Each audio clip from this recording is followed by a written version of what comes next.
In this video, we'll be discussing the topic of generic methods in C#.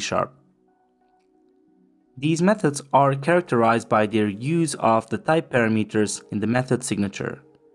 We will demonstrate how to create a generic method within the program class and utilize it within the main method, all within the same file. A generic method like the swap method, which allows the interchange of values between two variables of any type t, is a great example of the power of generics in C#. We start with this line. The type parameter t is introduced by enclosing it within angle brackets, making it a dynamic part of the method's signature. The method itself will have two parameters, x and y, both of type t. In order to pass the variables by reference, the ref keyword must be used.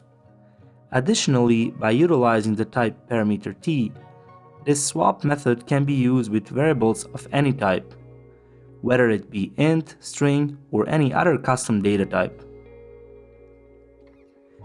This is just one example of the flexibility and usefulness of generic methods in C# programming. In the method body, we'll first assign the contents of the param x to a temp variable, which is going to be of a type t as well. And then we will assign the variable y to the variable x, and in the end, store whatever was written into a temp variable in the variable y. Now in the main method, we could declare two integers a and b and give them values of 10 and 20. Let's print out the current values in the console and then call the swap method.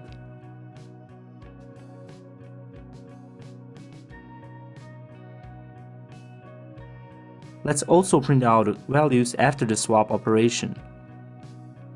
So now we see that the values have been swapped. We can extend this example by using it on a type string. So if I declare two strings abc and tf and run this program again, the swap operation is successfully executed again.